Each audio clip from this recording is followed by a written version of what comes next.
Great. Thank you, Lauren. Welcome, everyone, for the fourth of our four-part civic engagement and community action series. I am Lindsay Marsh Chatfield, Senior Associate of Special Projects. Most of you probably know me for the census. That's not our topic today, and I have our esteemed colleague, Ryan Gelman, who is our Senior Associate for Public Policy and Advocacy, because there's legalese in this, and he is really great at breaking it down for folks. So today we're going to talk about, oh, did I miss the agenda? Nope, I didn't, sorry. We're going to talk about civic engagement as a whole with community action. We're going to talk about voting rights. There's a long history of when, who got the right to vote in this country and how our current day elections evolved, and Ryan's going to talk us through that.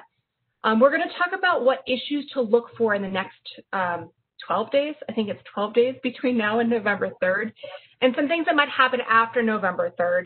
And then we will talk about a few resources and answer questions. Lauren mentioned already, but I'm going to reiterate, if you have questions, please pop them in the chat. Ryan and I are going to try to address them as we go, so we make sure we get to everyone's questions. There are no questions that are too small or too silly, so please feel free to ping us with anything. No matter how ridiculous you think it might be, because someone else has that question too. So with that, let's dive right in. Community Action was founded in 1964, as you all know, and we were founded on as part of the War on Poverty. We were also founded through the Civil Rights Movement. So this is baked into everything in our entire being. This is who we are as a network. One of the reasons why Ryan and I have embarked on this project for the network is because we see civic engagement as an empowerment method for our customers, our board members, our volunteers, and our staff members. If we can convince somebody that they count and they should be counted in the census, we can convince them that their voice matters and that they should vote.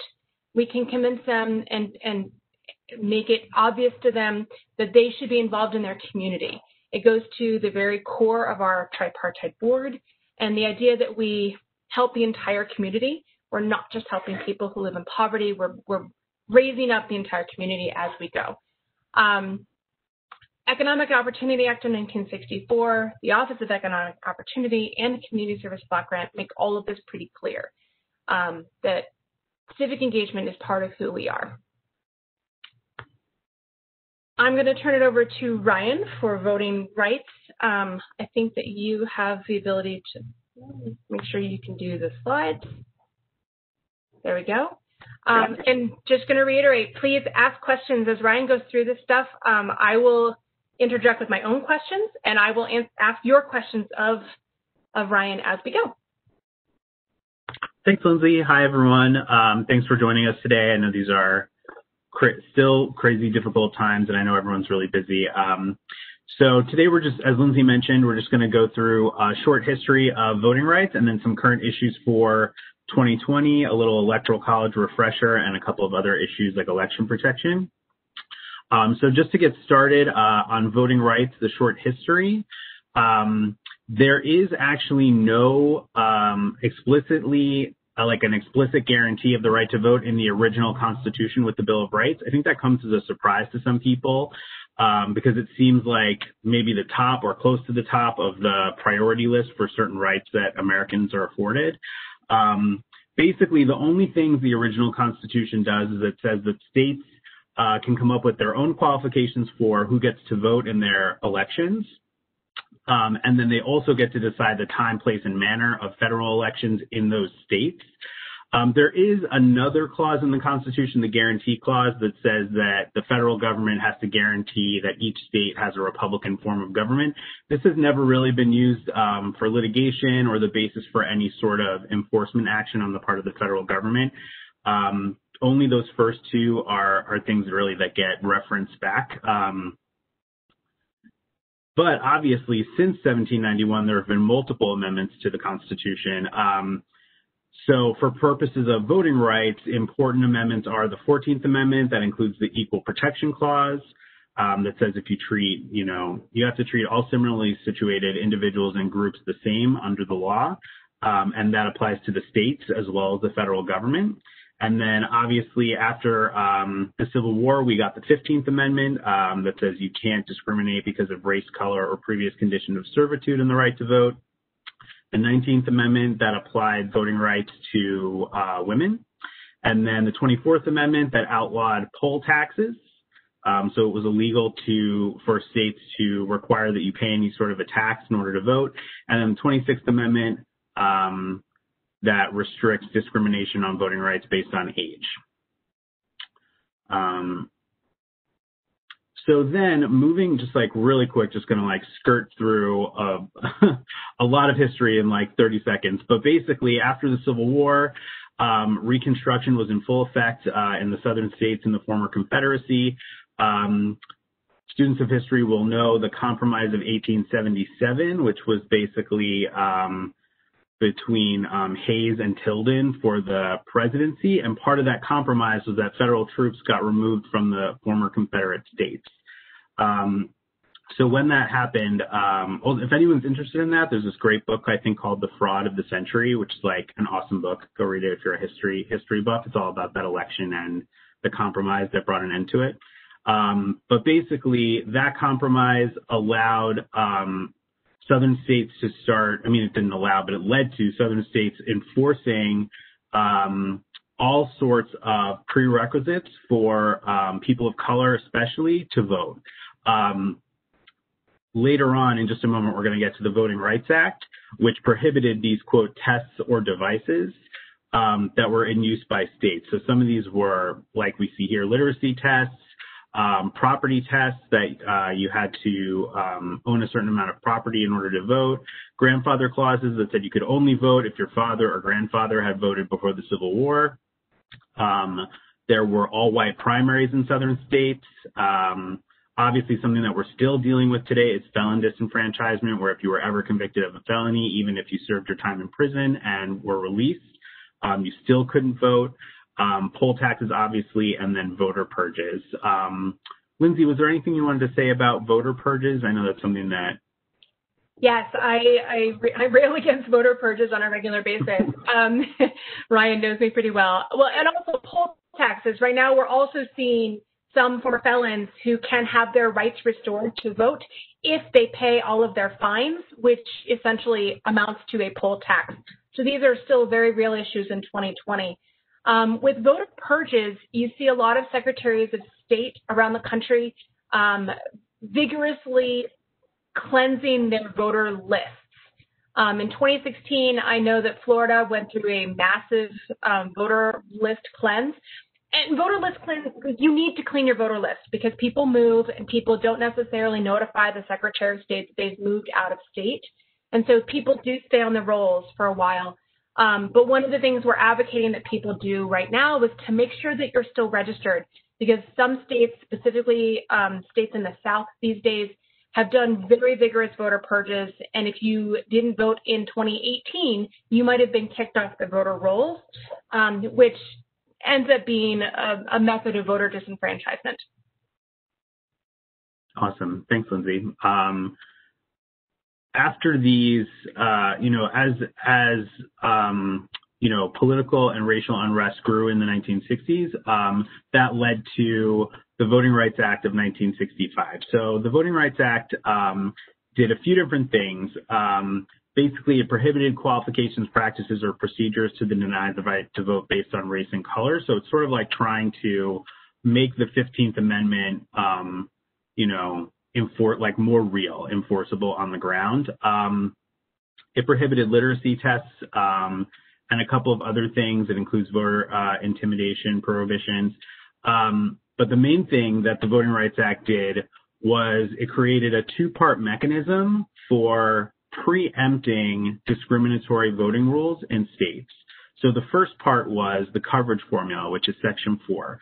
So this is it's all here, but the coverage formula basically was created to determine which states were going to be covered by the pre-clearance portion of the Voting Rights Act, mainly like which states were going to have to get their new voting rules approved by the federal government before they went into effect.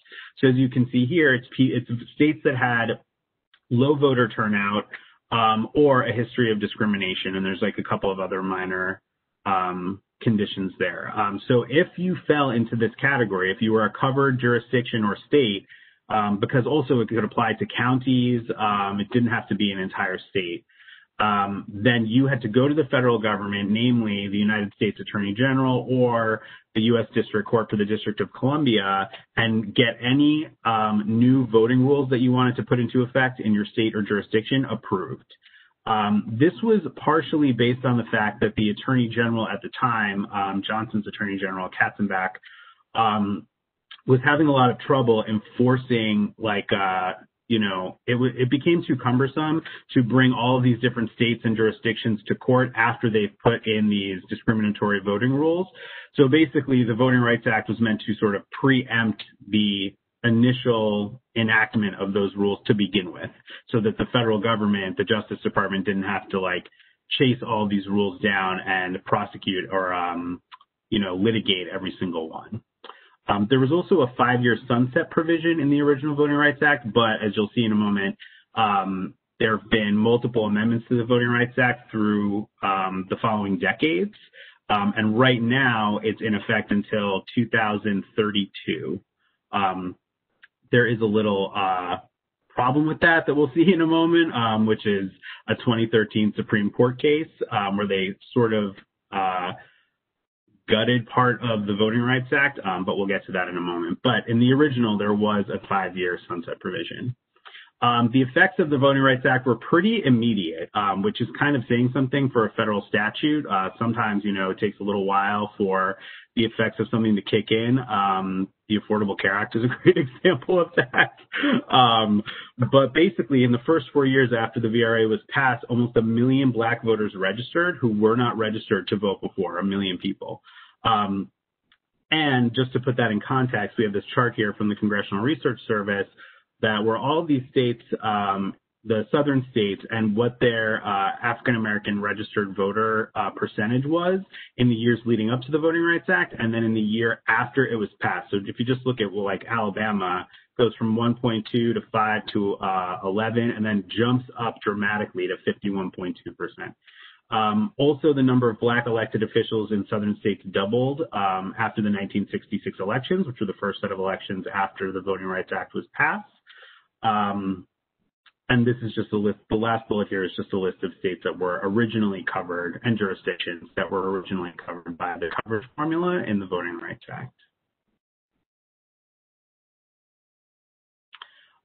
So this is sort of a little bit tangential, but I just wanted to lay the groundwork here. So obviously, as you can imagine, this is what sort of was less common then, but now it seems obvious that, states that were covered by this were obviously going to sue the federal government to try to get the Supreme Court to overturn the Voting Rights Act. That's what happened here. Almost immediately after its passage, South Carolina sued the Attorney General to try to basically get the Supreme Court to say that the coverage formula and the pre-clearance process, where they had to go to the AG to approve their new voting rules, were unconstitutional. By a vote of 8-1, the court upheld the law as a permissible use of Congress's enforcement power under the 15th Amendment. The 15th Amendment was that Reconstruction Amendment that prohibited discrimination in voting rights based on race or color. And in that amendment, there's an enforcement mechanism that allows Congress to, it says specifically that Congress is given the power to enforce that amendment. So that's what Congress said they were using when they passed the Voting Rights Act. Supreme Court said that's totally fine.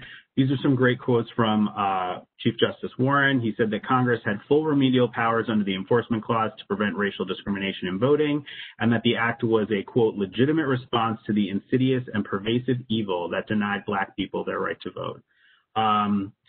He also noted that it may have been an uncommon exercise of congressional power. Exceptional conditions can justify legislative measures not otherwise appropriate. So he's sort of saying, under other circumstances, if this was just sort of like a run-of-the-mill situation, then, we're not crazy about the federal government treating one state different from another state.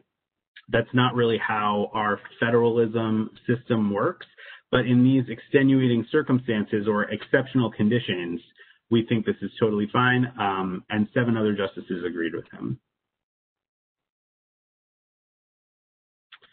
So this is just a list of the VRA amendments and other federal acts. I won't go through each one, but suffice it to say they sort of like marginally expanded voting rights over the course of the following decades. And as I said earlier, they extended the sunset provision. As you'll see, when it was last amended in 2006, they included a 25-year extension so that the Voting Rights Act is in effect until 2032, which at the time seemed like a long time away, but now it doesn't really seem like that far from now. And then there were these 2 other acts, the National Voter Registration Act that people know as Motor Voter, where people could register to vote when they got their driver's license or when they applied for public assistance. And then also some registration by mail provisions. And then the Help America Vote Act was the last major voting legislation that was passed and signed. This is President Bush signing it on the bottom right there. That was about accessible polling places. It also created the Election Assistance Commission and the right to provisional and replacement ballots at the polls. Okay, so that brings us to 2013. Shelby County in Alabama sued the Attorney General at the time, Eric Holder, and said basically they wanted the same thing that South Carolina wanted back in 1966. They said this Voting Rights Act is unconstitutional. It may have been constitutional in 1966. It's been many decades since then. We don't think we need this anymore. And basically the Supreme Court agreed. In a 5-4 opinion that Chief Justice Roberts wrote, they ruled the coverage formula unconstitutional. So if you remember, the coverage formula was that Section 4 that says, which jurisdictions had to clear their voting rules with the federal government. Interestingly, in Shelby County v. Holder, Roberts didn't say that the whole mechanism, he didn't have a problem with the pre-clearance process generally, but he did say that the coverage formula was basically out of date. These are some quotes from his. Any racial discrimination voting is too much. The VRA has proved immensely successful at addressing racial discrimination. But then he said the conditions that originally justified these measures no longer characterize voting in the covered jurisdictions, which seems like a crazy thing to say. If you want to go read the opinion, both sides, him and then Justice Ginsburg in her dissent, offer a lot of data that support each of their arguments. Basically, Roberts is saying it's a very high standard to allow the federal government to treat different states differently, and the data currently in 2013 just doesn't support that. This is no longer an exceptional condition that Justice Warren spoke about in 1966. And famously now, I feel like it's been famous since it happened, but especially now, in her dissent, Justice Ginsburg argued that the VRA was precisely the reason that the conditions had improved. And the way she explained this was throwing out pre-clearance, getting people to approve their new voting rules, when it has worked and is continuing to work to stop discrimination changes, is like throwing away your umbrella in a rainstorm because you're not getting wet. Basically, she's saying, the thing that created all this positive data that Roberts is citing is the Voting Rights Act. So it doesn't really make any sense to get rid of it if it's creating more equitable conditions for voting across the country, especially in places where the coverage formula was in effect. So jump ahead to 2019. The House filed and passed H.R. 4, the John Lewis Voting Rights Advancement Act, basically to replace the coverage formula that the Supreme Court ruled unconstitutional in Shelby v. Holder. So this would be the new coverage formula, and it would be in effect for 10 years in any jurisdiction where 15 or more voting rights violations occurred in the state during the previous 25 years, or 10 or more violations occurred during the previous 25 years, at least one of which was committed by the actual state. And then the Voting Rights Advancement Act does a few other things that are listed here, and sort of updates some of the Voting Rights Act as well. Sort of applies it specifically to other minority groups.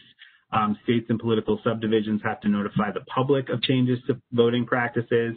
It passed the House December 6th, which feels like about 10 years ago, but was like 10 months ago. And 228 to 187, so it was basically a party line vote, and it's been in the Senate since then. Probably won't see any movement, but certainly has the potential for next session. I'm just going to hand it over to Lindsay quickly to talk about some of the rights you have when you go vote at the polls that you can also like tell your customers about, friends, family, and make sure everyone knows their rights, and then a voting rights checklist. Thank you, Ryan. So we've already talked a little bit about making sure you're still registered. October is a hot month for voter registration deadlines. And forgive me for not knowing off the top of my head how many states have same-day registration. I know that several of them do. But I know Wyoming, Pennsylvania, Virginia, Alaska. There are several states where the voting registration deadline was this week. But you should check your own state. You can go to vote.gov or vote.org or rockthevote.org and check your registration and see if people can still register. You can also check your polling place. But if you go to the wrong polling place, because you always vote at the elementary school down the street, but this year it got moved and you're now at the church in 3 blocks the other direction, you can still cast a provisional ballot. This is really important. If you got voter purged for some reason and you didn't check before, and you go to vote on election day and they say you cannot vote, ask for a provisional ballot. This is especially important with the communities that we serve because people who live in poverty are often more subject to rules like these. They get kicked off voter rolls. They're not up on their registrations. They move around a lot, so they might not be in the right polling place. So the provisional ballot is something that every person who goes to a polling place has the right to ask for on election day. And those provisional ballots, most states have tracking systems. So you can follow what happens with your vote. So you can see if your vote ends up being counted and hopefully advocate for that process along the way. Several states in this country have voter ID requirements. So you need to bring a valid driver's license. Sometimes passports are acceptable, military ID. So you should check before you go to the polls to make sure that you know what your state requires and that you have that documentation. In some places, a utility bill will work that's got your name and your address on it. So there are ways to get around having that up-to-date ID.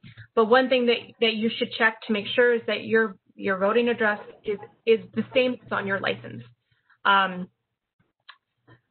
You can also go online, and again, vote.gov, vote.org, rock the vote, and find a sample ballot for your jurisdiction. We talked to Illinois last week, and you can go onto the Illinois website, find your jurisdiction, and it'll give you every single race that's on your ballot. It's not just about the presidential races. There are definitely federal races, so you have president, you've got Senate, you've got the House of Representatives, but all politics is local, and I think that that's something that COVID-19 and the Black Lives Matter movement have really highlighted in the past 8 months, is that who your governor is really makes a big difference. We've seen drastically different responses to both of those major events in this country this year based on who the governor is in that state. And mayors also make a big difference in how those things have been handled on a case-by-case basis. So it's really important to go down ballot. I would be remiss if I didn't plug the census in some way, shape, or form. Census response collection is over. Now we're in a fight over the data, which is a whole nother webinar. But in 2021, we're going to be doing redistricting. And so the state legislature races that are on the ballots this fall will be really important to make sure that we have fair, just districts for Congress, for state House, for state Senate in 2021 and for the next 10 years.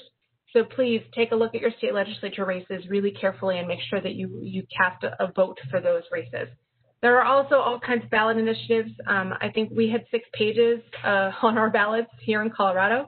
and only a page and a half was actually races. The rest of them were ballot initiatives. But you can go online at your Secretary of State or your local clerk's office and find a sample ballot, so you can research those issues. Ballot initiatives are very notoriously deceptively written, so you have to think really carefully about what it's saying and what it will do, because it might seem obvious that the answer is yes or no based on your personal beliefs, but it might be written in such a way to trick you. So you just have to take a look at those. Many states, I think it's Virginia, is October 23rd to request an absentee ballot. In some states, you can get an absentee ballot up to November 2nd. In many places, I think there are 10 or 15 states now that have early voting happening. So you can go and vote early to avoid the lines.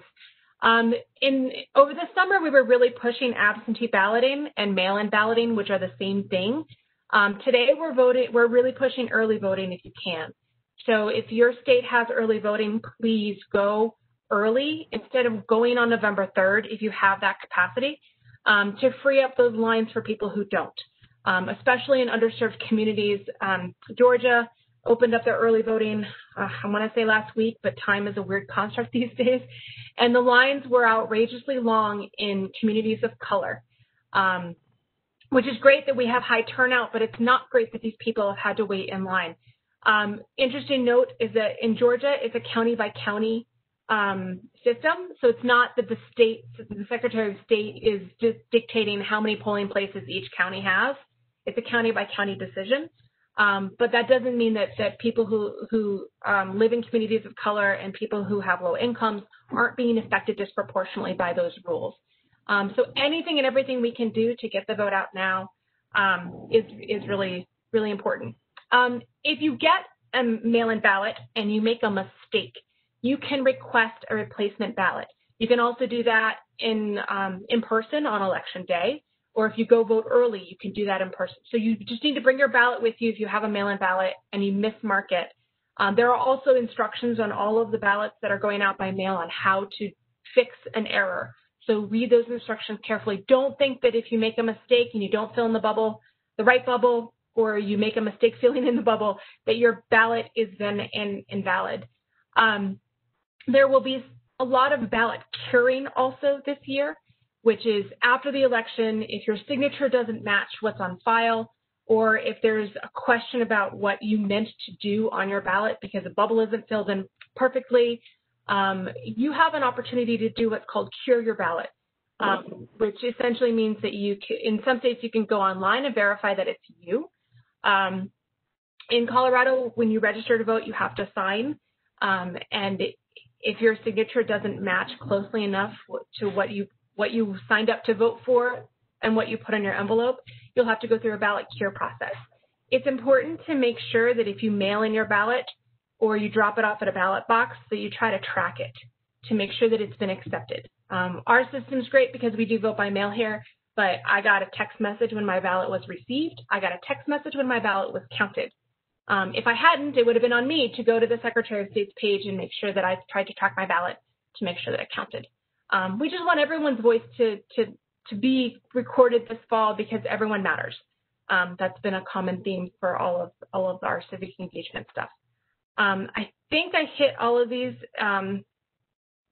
except for the ADA compliant voting devices. Ask for help. If you need assistance casting your ballot, polling places need to be ADA compliant, and they have assistance available for you. So make sure that you are not shy and you know that you have those rights.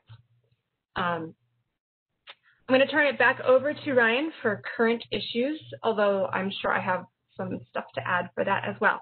And please, oh no, I'm supposed to talk about Red Mirage. This is fun for me. Sure. Sorry.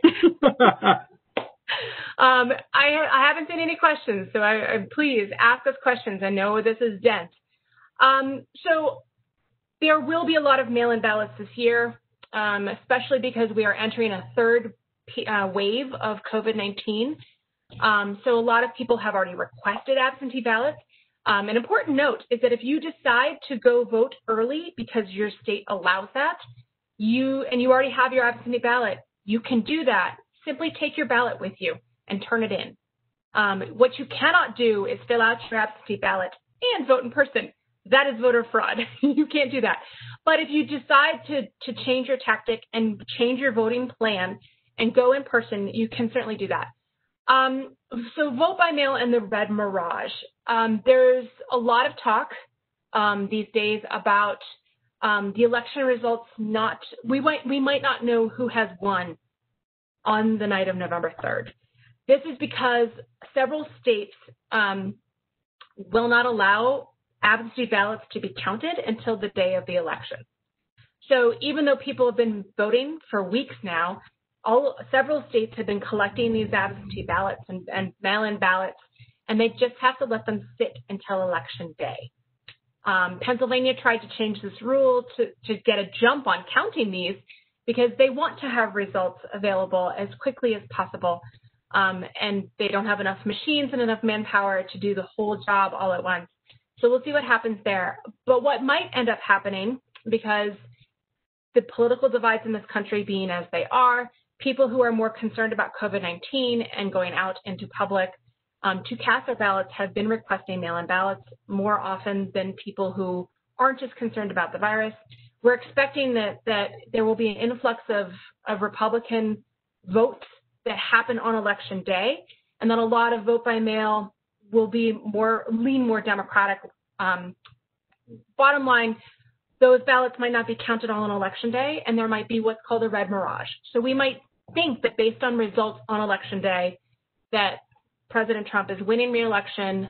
We might not know the actual answer for a few more days while we count those ballots. The example that's on here is a great one from Arizona. Martha McSally was winning over Kristen Sinema, but those 600,000 mail-in ballots hadn't been counted yet. And once they all were counted, took almost a week, it turns out that Kristen Sinema had won. She is currently the sitting senator. Well, they're both sitting senators, but that's another story. We're not going to get there. Kristen Sinema won that race. She is the duly elected senator from Arizona from 2018. So we tell you this because we want to caution patients when this happens. We also want to give you some background as to why we might not know the election results on November 3rd. It might not be until the 4th or 5th or 6th until we have results, and to let you know that the results are coming, but this is what the delay is and this is why, and to not decide one way or another in your own head that we know the results, because we might not. Did I get all of that, Ryan? Yeah, I have a question for you, Lindsay. Oh, great. I love questions. So a question came in. Is there any effort on the part of the media to calm down and allow all ballots to be counted without making announcements? Yeah. Right. Actually, I think that they've been a little bit better about this for the past couple of cycles, which isn't encouraging because the media, they like to be sensational. I do think that exit polling got a bit of a beat down in 2016 because everything was wildly inaccurate. The polls were, the exit polls, it was all a little crazy. I also remember that we didn't really know exactly what had happened until 2, 3 o'clock in the morning, East Coast on election day on the day after. I think the media kind of learned their lesson, and they're a lot more cautious about these things. And I think that there's no way we will know. I think it would be irresponsible for the media to call some of these states until they've gotten through a certain percentage of the ballot counting. Now, that being said, I also know that the people who are professional, like poll callers, look at a lot of factors. They look at the number of registered voters. They look at the party ID in certain counties. So if they know, in Pennsylvania, Philadelphia, the county that has Philadelphia has a majority of the votes. Like, that's where they are. So if Pennsylvania has Philadelphia counted, but they don't have a small county that has 1,000 people in it counted, and it's tipping one way or another, they can call that state. Oh, there was another something about this that we talked about, Ryan, beforehand that I was going to bring up. Party ID, party registration. I know that often the people who make these calls will rely on voter registration. So, this state has this percentage of Republicans and this percentage of Democrats. I feel like this year that's all out the window. So I do think that the media has to be more cautious because there's literally no way to know what is happening. Yeah, I would say I don't think I would ever say the sentence, the media has learned their lesson. But I guess I should have said that in scare quotes. But I actually have heard stories of, or read news stories of media outlets pledging to sort of be more cautious. So I guess we'll see what happens. But they're clearly aware of it, so I think they'll probably be a little more sensitive to that this year. Right. Yeah. I also think that it'll be 24-hour news coverage. I mean, I think we can expect that, and people there will be stories all day about high turnout. There will be stories all day about voter protection issues. I mean, we will get all of that. The other interesting thing is that East Coast shuts down polling places sometime between 6 and 8 p.m. for the most part, which is 3 to 5 p.m. on the West Coast. So there's always that kind of a lag, and the East Coast always influences the West Coast when they start to call those races. And I know that people are cognizant of that as well. I mean, also, I just want to note that, in a lot of these states, they're not counting ballots that are received after Election Day. I know the Supreme Court just let Pennsylvania do that for, I think, 3 days. If it's postmarked or arrives at least within the 3 days after Election Day, it can still be counted. But all the states essentially will have all of their ballots. So it's not like folks are sitting in, secretaries of state offices being oh, I wonder how many ballots we're going to receive in the mail today. They have, after the election, they have all the ballots, so they'll know how many votes are outstanding.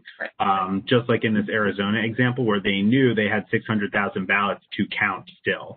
So, and that 600,000 could sway the election results. I mean, that's the other thing. When it comes to those later arrivals, sometimes they do not open those. If there are 300 votes and the victor is winning by 3,000, they might not count those ballots because it's an exercise in futility. Does that make sense? So early voting is the way to go if you want to make sure that your vote counts and counts on time. Yeah, it's a good question though about the media calling races. And I got another question asking how many states have the vote early option, and I think it's 23. Oh, really? That many? That's exciting. Yeah, that sounds great. About right. I was thinking 15, but I'll take 23. That's really great. And then another question came in. I think I'm reading it correctly.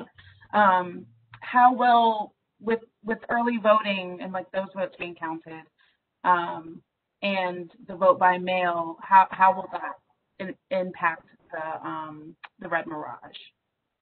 So as votes are being counted, are they being counted early? Are there differences in the states? It depends on the state. Yeah. So Pennsylvania cannot crack open a mail ballot until Election Day.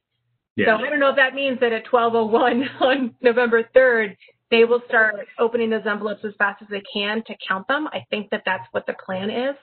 But there have been litigation. Some states have laws I was just going to say, some states even have laws down to the hour.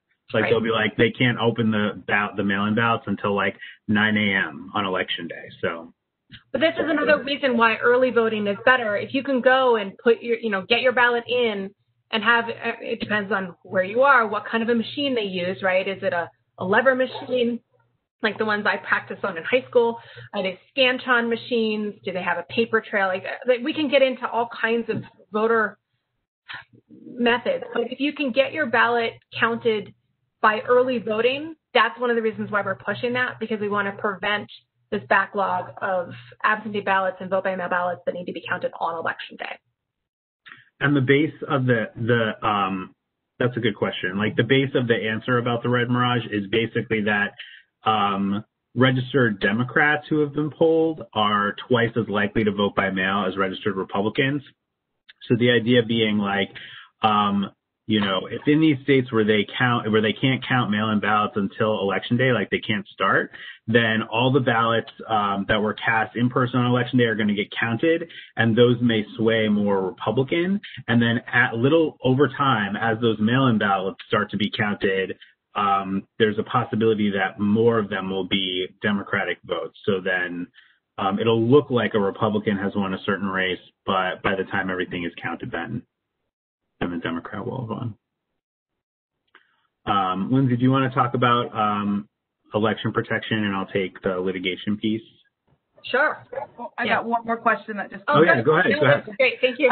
It's more of a conversation. I love it. Yeah. So, do you think the twice as likely statistic that you just threw out about like voting by mail, do you think that may have changed this year with COVID, or was that done? Oh, it's definitely an impact. Oh yeah, that's a Gallup poll from late September. Oh, okay. It's definitely COVID impact, because as other polls have shown, Republicans are less likely to believe in the severity of COVID-19 than Democrats are. Democrats are more likely to think that it's something that's highly transmissible, that being in public is a dangerous thing, and so they're more likely to take precautions on safely voting than Republicans who follow the president with this, frankly. So this has a definite COVID impact. Yeah. So election protection. There's also been a lot in the news about the president calling for people to go watch the polls. There's a lot been made of this. It is illegal to just go to a polling place and stand there and watch people vote. It is flat out illegal. It is doubly illegal to bring a firearm to do such a thing. You can be a poll watcher, and both major parties and minor parties can have poll watchers as well. But you have to apply to be a poll watcher. You have to be a name put forward by the party. You cannot intimidate voters. So this also came up in Amy Coney Barrett's confirmation hearings a week ago or so, where the question was asked, is it illegal to intimidate voters? And the answer is yes. You cannot stand outside a polling place with a weapon. You cannot sit there and tell people that if they don't vote a certain way, you're going to hurt them. I mean, all of these things are flat out illegal, and it is a federal law that you cannot intimidate, threaten, coerce, or attempt to intimidate. Poll watching is a legitimate function, and we definitely need poll watchers in this country to make sure that both parties are acting fairly in each election. I also want to talk a little bit about militias. The definition of a militia is a well-organized armed militia that can be called up by the governor. So I know that militias have, like self-called militias, have been in the news a lot lately. They're technically not militias. They're just bands of armed people, because a militia must be called up by the governor. This has been in the news, and we've seen this happen in Kenosha, Wisconsin, with the Illinois self-called militias going to protect stores and such. That was not a militia because the Illinois governor did not call those troops up to act on behalf of the state. So Georgetown Law put together state-by-state militia fact sheets. So if you've got questions about what a militia constitutes in your state, you should check those out. We're trying to prepare for everything this election, which is really hard to do, but we are expecting a lot of this stuff to happen. So please be safe. And I actually think that's another reason to push for early voting, because if you can go vote now, there's less likely to be attempted interference. I want to talk about litigation, Ryan. Yeah, sure. I just wanted to note in this box about the 1982 consent decree. So during the New Jersey governor's race in 81, the Republican Party formed a national ballot security task force. They wore armbands. They went and, watched the polls. Some intimidated voters, and the Democratic Party sued. The RNC never admitted any wrongdoing, but they did sign a consent decree. Basically, they said they would not reform that task force, and they wouldn't police the polls like they did in 1981. So that consent decree has been in effect for almost 40 years. and it was actually lifted after the 2018 elections.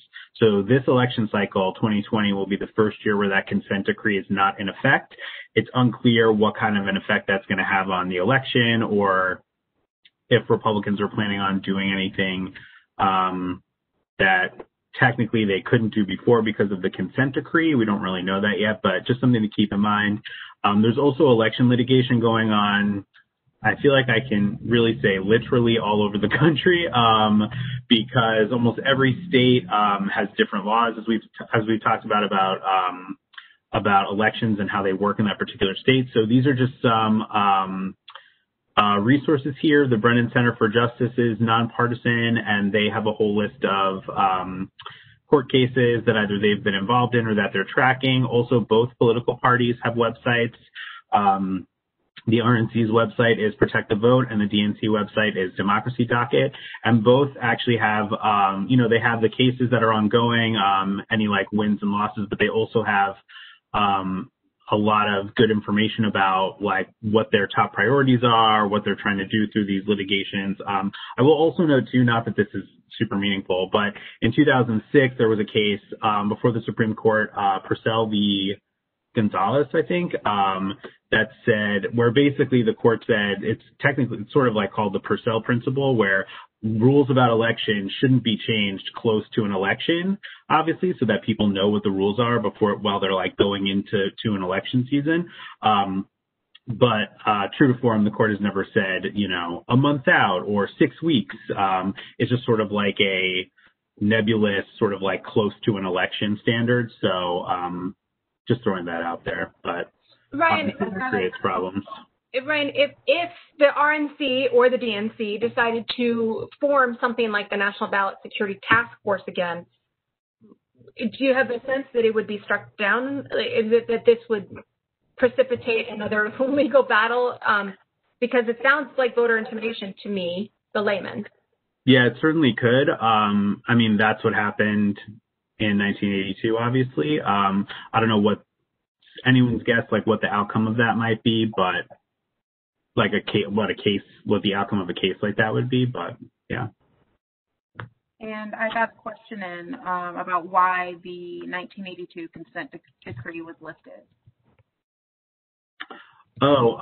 Basically, my understanding was that the Republican, like the RNC was arguing that, basically like they've been on their best behavior. Like they haven't violated the consent decree. They haven't, formed any other task forces. They haven't policed the polls. It's been 40 years, I think they were just like, that was their argument that, we learned our lesson. It's time to lift this consent decree, and the judge agreed.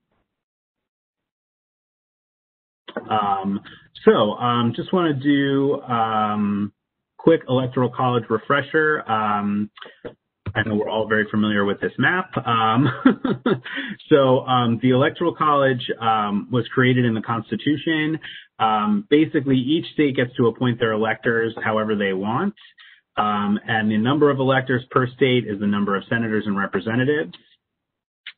And as everyone probably knows, this isn't really a bullet, but there are always two sets of electors in each state to choose the president. So, like, for instance, like Pennsylvania has 20 votes because they have 18 members of Congress and 2 senators. The Democratic Party in Pennsylvania picked 20 people to be electors. The Republican Party picked 20 people. And then based on who wins the popular vote in Pennsylvania, one set or the other of those electors are chosen by the state to vote in the Electoral College. So there's not like only 20 electors and then they do different things. There's like 2 different slates.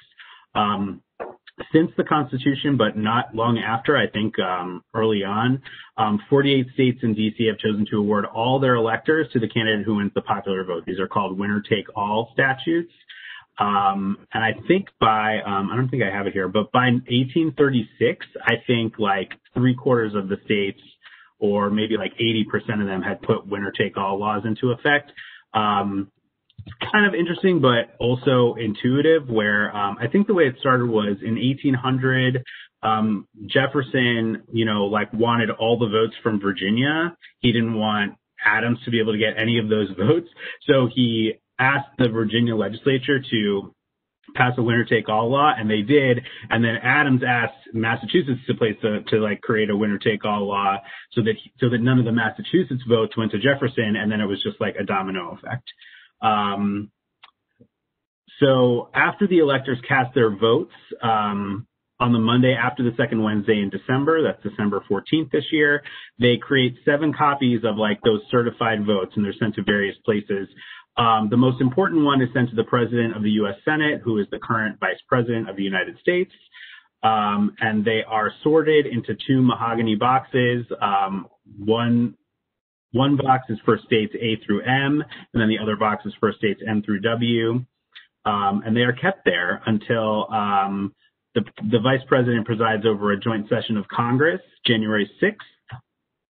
He opens each envelope, reads out the votes, and then announces whoever won. These are just some interesting things that can happen with the Electoral College. The first one is mismatches. Occasionally, 2 of a state's certifications don't match, so those 7 certifications they send. There have been instances where they send a certification to like the Archivist of the United States and one to the current Vice President who presides over the Senate, and they don't match. Like the electoral votes don't match. So that can be an issue. Usually that's the result of, inter-party fighting in the state. If there was like voter intimidation or violence at the polls, then that can happen. There's also an objection procedure. So basically during this joint session, the Vice President of the United States is up there at the dais and at the rostrum, and he is opening the envelopes and reading out the votes.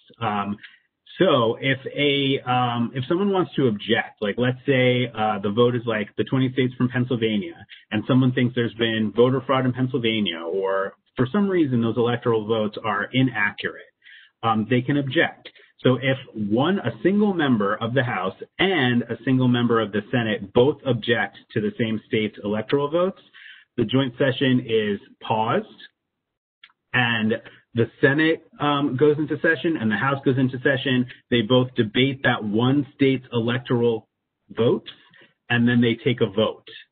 And the only way that a state's electoral votes get disqualified is if both chambers vote to disqualify them. Which is unlikely to happen this year. So of all the things that could go wrong on November 3rd and the weeks after, that is unlikely. Although I will say, like, it's not hard to imagine an objection happening because you only need one member of each chamber, but it's very unlikely that the House and Senate would ever both agree to disqualify the same state's votes, since the House is currently run by Democrats and the Senate by Republicans. I will say that the new Congress is sworn on January 3rd. So there is this amount of time where it's a brand new Congress, but Mike Pence is still the Vice President of the United States. So he will preside over that joint session, but it will be the brand new Congress that was sworn in like 72 hours before that. So you don't really know right now who's going to control which chamber, but if they're controlled by different people, then it's very unlikely that that an objection would ever be sustained. So these are some contingencies. So if no candidate receives a majority of the Electoral College, like it's 269, if there's a tie, then the House chooses the president, but each state casts one vote. So like the delegates of each state vote. So those 20 delegates from, or actually it would just be 18 delegates from Pennsylvania because you remove the senators. So the 18 Congress people from Pennsylvania, they all vote, and then which candidate wins that vote, that's who that state votes for. And there can't be any ties. So if there's a tie in the House, like if it's like 50-50 or like 50-50%, but like 25-25, they have to do it all over again. If anyone hasn't watched the show Veep, you should go watch Veep. The Senate chooses the vice president, but in the Senate, each senator gets a vote. So you need a majority, 50+1, and there can't be a tie. So like even if the VP is still Mike Pence, or the sitting VP, whoever it is at the time of the joint session, cannot break a tie. It has to be 50+1. If the House has not chosen by Inauguration Day, whoever the Senate chose as VP becomes the president. If neither chamber have chosen by Inauguration Day, then the current Speaker of the House becomes the president until there's a majority in the House or Senate. It's very like complicated. I mean, this is the thing. Like we don't go into these weeds very often as a nation, but it's all laid out. So I feel like we've all learned a lot about constitutional law over the past 4 years. Yes. I actually listened to a podcast called "What Trump Can Teach Us About Con Law." Yeah. Yes. So basically, there's obviously been over the sort of like centuries, there's been pushback against the Electoral College. People don't think it's fair for various reasons. Obviously, the 3/5 compromise and the priorities of slave states when the Constitution was drafted sort of led partially to the creation of the Electoral College. So some people have suggested that we should have a national popular vote to pick the president.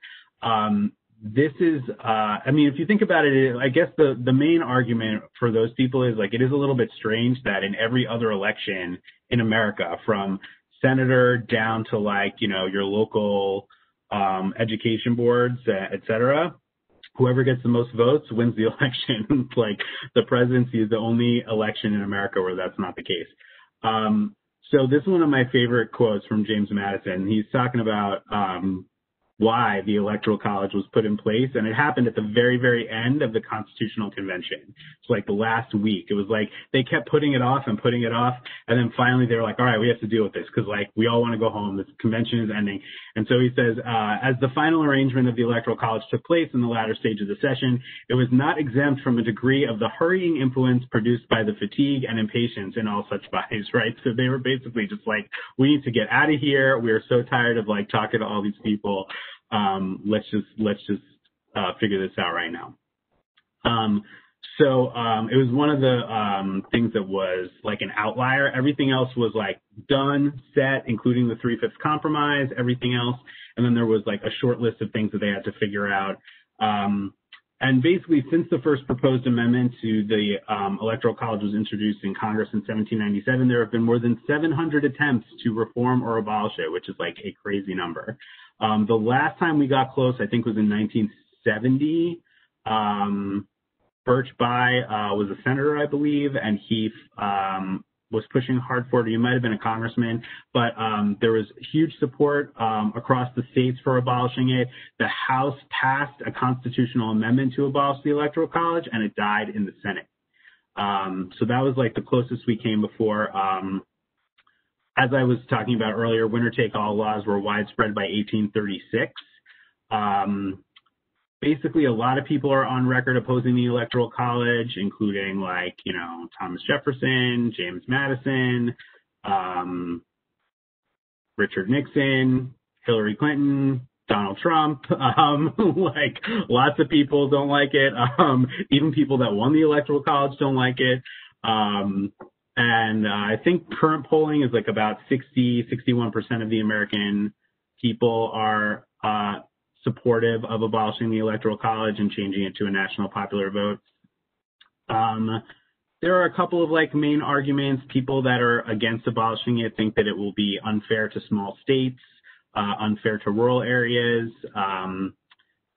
People that support it say everybody's vote would then count because of these winner-take-all laws. A lot of votes don't even really count. Like if you're a Democrat in a very red state, it's likely that your vote isn't really going to count in the presidential race. I mean, it obviously will count in the other races, but in a race with the Electoral College, the Electoral College essentially erases votes that weren't cast with the majority. So it erases the minority of votes, which is pretty crazy. This is a little graphic here about the rural-urban divide and about how America's 100 biggest cities basically have the same amount of people as all the rural areas put together. So folks wouldn't really be catering necessarily to the cities.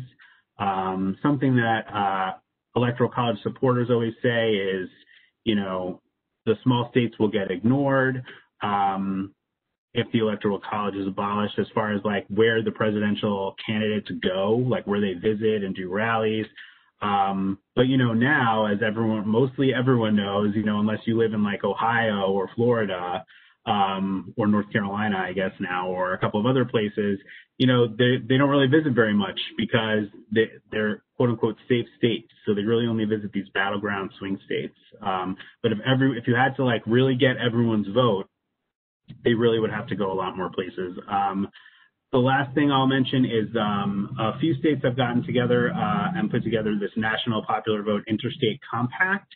The way that works is when states sign on, they agree to give all their Electoral College votes to whichever candidate wins the national popular vote. But the agreement doesn't go into effect until enough states have signed on to get to 270 electoral votes. So right now there's a list of states here that have already signed on.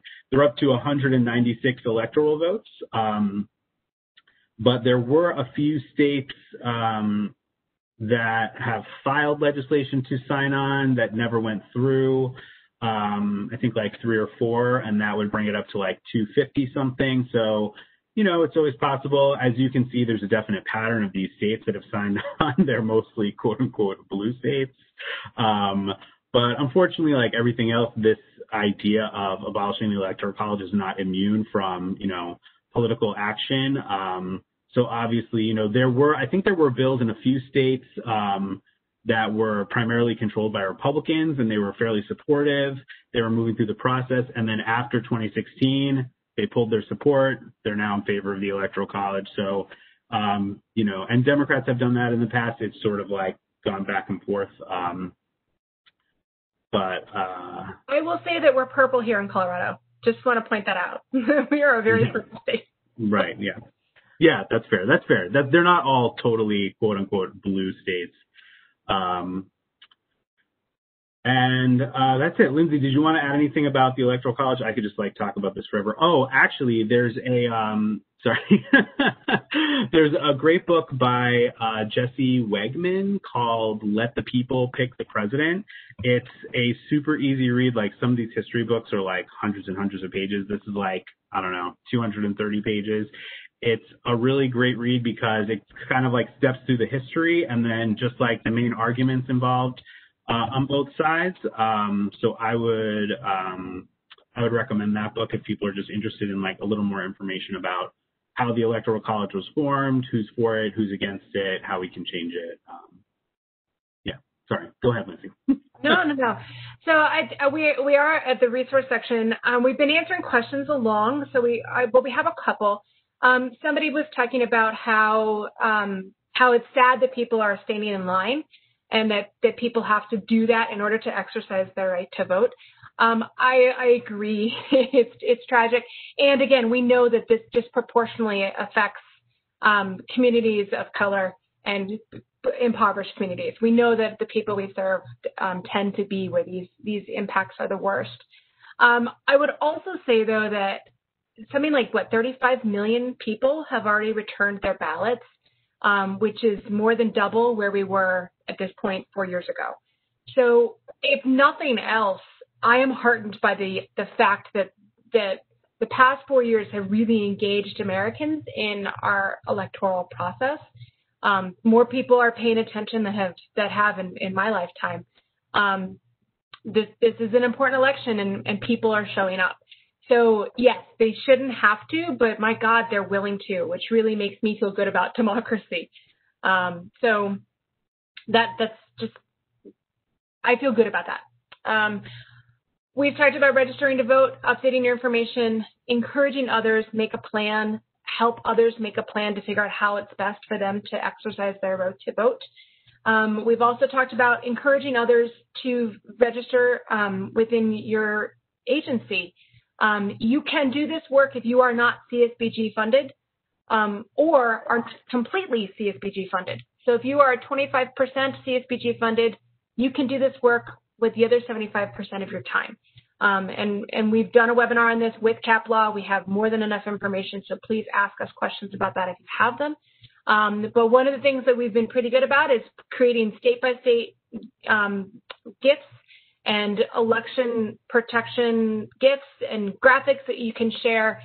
Facebook is a free platform, Instagram, Twitter, free platforms. And so as long as somebody posting that information is not doing it on CSBG time, you are not running afoul of the CSBG Act. We will have news, and I'm not sure what's going to actually happen election week yet, but we will be posting news and information on our Civic Engagement Google group. So if you are not a part of that, please reach out to me and I will add you. Redistricting is the next fight.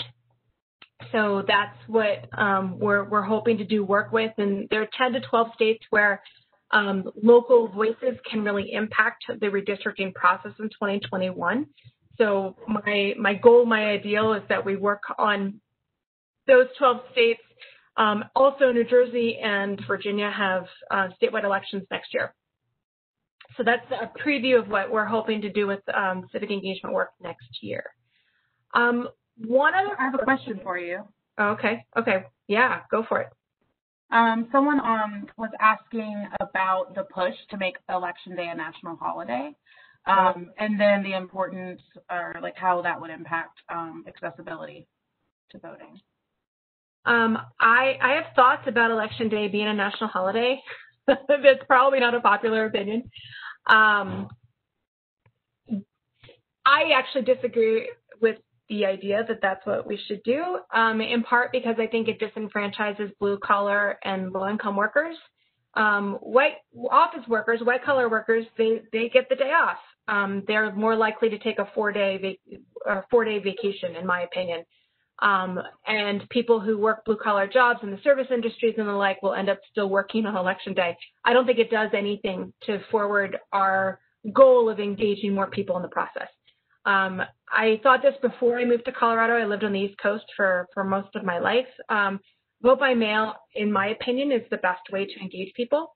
When we enacted vote by mail here in Colorado, the voter engagement increased dramatically on both sides of the aisle because it's accessible. Our ballots show up in our mailboxes. We have time to go through the ballots. My husband and I sat down and we did date night drinks and democracy. We had our drinks. We did our research. We talked about the ballot initiatives together. We happened to agree politically, which is one of the reasons I married him. But we were able to do that research. And we were able to drop our ballots off in the ballot box, and our ballots have been counted. So I think that a national vote by mail is a better way to go about it. I also recognize that doing that in April of 2020 of a presidential year was impossible. We should have started doing that 2 years ago. It's not an overnight thing. It's something that each state will have to do with intention. So doing it for a national pandemic wasn't ideal. I don't think it necessarily, well, I do think it kind of hurts to make Election Day a national holiday. I would rather see early voting and vote by mail. Ryan, what do you have thoughts? Yeah, I mean, I would agree. I mean, I think I think the need to make it a national holiday is sort of like eroding over time, with more and more states adopting early voting procedures and also vote by mail, no excuse vote by mail, That's huge. The no excuse is really huge this year. We've seen a lot of that, which is good. I would say, yeah, I mean, I kind of agree with what you said, Lindsay, because, I think it's great in sort of like in theory, but also, there are so many, if this pandemic has taught us nothing else, like there are essential workers who they work even on national holidays. So, like people that work like service jobs and grocery stores, and other places, even if there's a national holiday, they still have to work. So, I don't know that it would really help the people that it would be trying to help. I agree that early voting and universal vote by mail is probably a better way to go. I mean, just for me too, I mean, I think it's so nice to just be able to have your ballot there in front of you and just do it at your kitchen table. There were 24 people who ran for the DC City Council this year, which is like a bananas number. And I was just like, all right, like I'm gonna like do my homework. And I like sat down and researched like basically 24 different people. You know, it's nice to be able to have your ballot there and to be like, okay, let me fill this out like as you go instead of having to do it in person. So yeah, so I remember, I mean, I love the idea of going to the polls on election day. I mean, like I registered to vote on my 18th birthday. Like I've been civically engaged since I was a kid. My mom was chairman of the Board of Education. I grew up in party headquarters stuffing mail and stuff. So I understand that thrill. And actually, this is on my desk, my little I voted sticker, because it's important to me to get this little sticker. I haven't decided when I'm going to wear it yet, or maybe our next webinar. But I do think that it's a piece of nostalgia that I would rather see go by the wayside, because having to memorize all these names and all that kind of stuff is it's hard. And remembering each ballot initiative, which way you're going to vote on it, it's hard to ask people to memorize everything that's going to be on the ballot or remember to take a cheat sheet. Yeah. And then we had a follow-up that's related to that question for staff that are also poll workers, and they have to use PTO to be able to do that. So. Right. Yeah. Yeah. So I got a question. Tell us again how to get the information to post, but I don't understand the question. So if you're still on the webinar, if you could clarify your question for me, I'm happy to answer it. Somebody else asked if we had predictions on what's going to happen in the election results. I have no idea. I have absolutely no idea. Now, right. Now I will say I worked at the pollster, a political pollster for years, and I left when cell phones became the norm for a variety of reasons. But part of it was because cell phone polling seemed like a Herculean task. I do think that a lot of the pollsters learned a lot from 2016. Right now, the polls are favoring a Democratic Senate and favoring a Democratic White House. I do not take that as gospel at all. There are rumors about Republican undercounts, that people who are supporting Trump are intentionally misleading pollsters. That's why you have a margin of error. That's why it's always like plus or minus 3 to 5%, depending on how many people you actually polled, and I could get into the nitty-gritty. I think we don't know. And so I think that if you have a dog in this fight, you need to make sure that you vote, and you need to make sure that your friends and your relatives and your customers and your volunteers and people you come into contact with vote, because I want it to be a will of the people. I worked in partisan politics for a long time. I just want everybody to vote, though. I mean, I want to see the will of the people. So I don't really care what party affiliation you have. I just want you to exercise your right to have a say and know how our country goes. Because if you don't vote, you can't complain.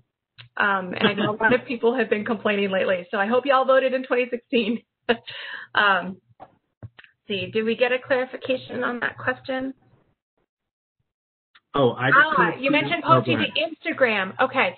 So the Instagram question. So Instagram, Twitter, and Facebook, they're all free platforms. You do not pay to belong to those platforms. So therefore, if we send you a graphic about voting, you can post to your agency's Twitter feed. You can post to your agency's Instagram. You can post to Facebook, and not run afoul of the CSBG Act, so long as somebody is posting on non-CSBG funded time. I hope that clarifies. So because they're free platforms, it means that you didn't spend CSBG dollars to have Instagram. You didn't spend CSBG dollars to have Facebook. It's free. So you can do that. And to that end, you can also post our graphics, et cetera, on a website if it is not 100% CSBG funded, which if you have multiple funding streams, they would not be.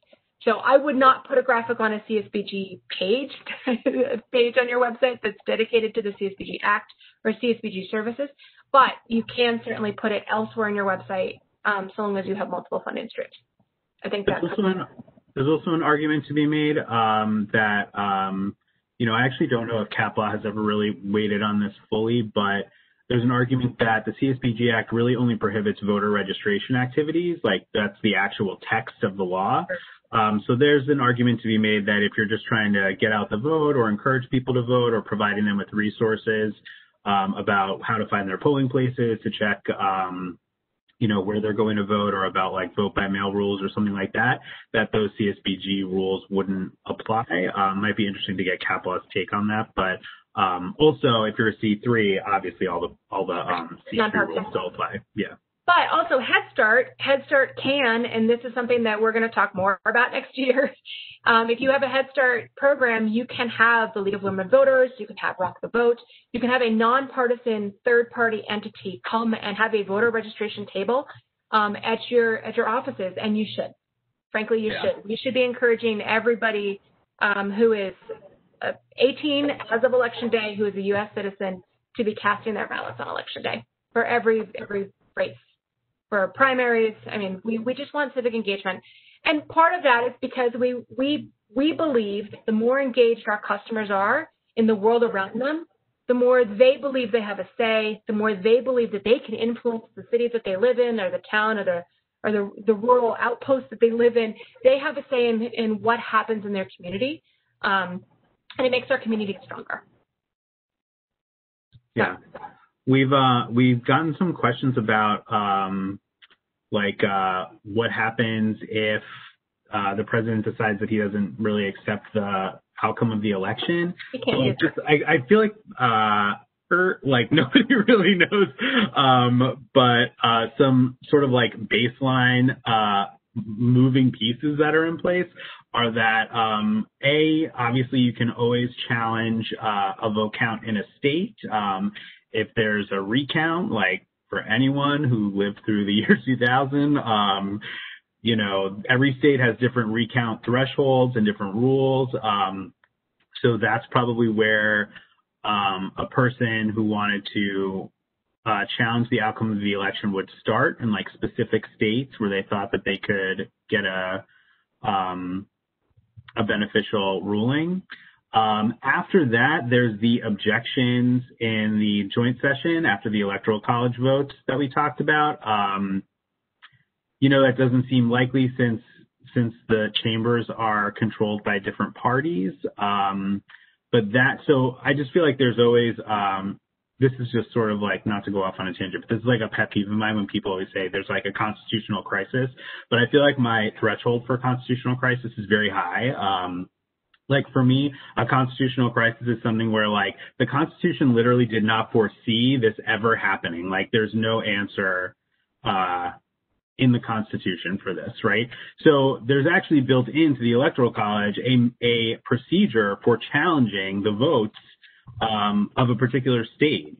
So in those objections, the House and Senate, if a member from each objects to like Pennsylvania's votes, then the chambers will vote on it. I will say too that can be applied to a single vote. It doesn't have to be a whole state. You can object during that joint session. You can object to a single vote in a particular state. Like if you think that a voter or an electoral college voter, an elector should be disqualified or should have been disqualified at the state level, you can object to like a single person's vote in that joint session.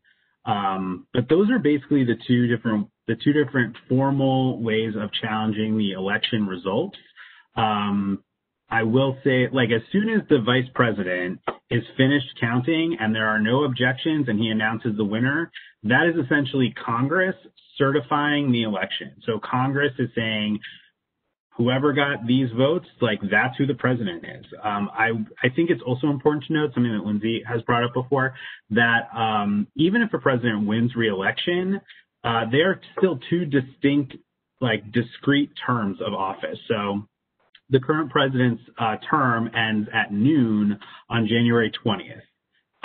So even if no one is elected, like even if there's, as we talked about in the Electoral College, like if there's a tie or if there's like, if it's unclear, if no one is certified to be the next president, vice president by Inauguration Day, there are steps in place in federal law that dictate who goes into that office. So if there isn't an answer, it's not like the current president just stays president until there's an answer.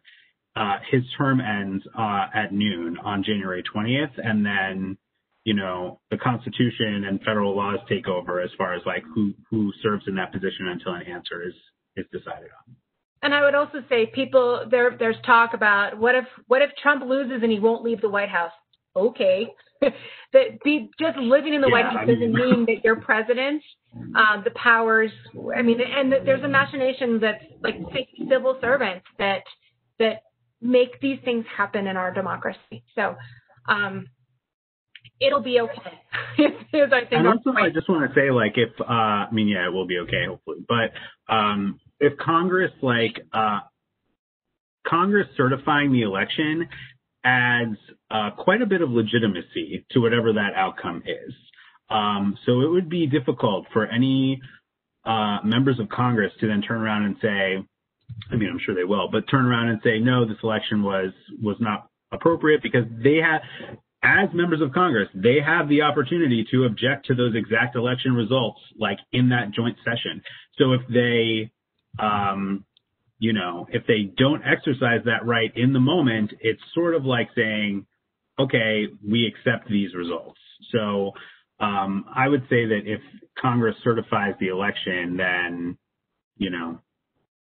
that's pretty much that, in my opinion. So we've gone, these are 90-minute sessions, but usually we only go an hour. I want to thank everybody for hanging in with us. And thank you for the questions. This has been really engaging, and I really appreciated the dialogue and the back and forth. Our email addresses are on the screen. Please, there are no stupid questions. So if you have a question about your particular state or about some process, please ask us. Ryan and I both get pretty nerdy about this. Lauren does too, though she's been kind of quiet today. We clearly are very passionate about democracy and how we can engage our communities in democracy. So please do reach out to us and ask us what you've got, and get out there and vote. It's the cool, hip thing to do these days. So please go make sure that you are. Don't say hip. Don't say hip. I am neither cool nor hip. I get this, but I do vote. So. Just wanted to thank everybody again, and please follow up with questions.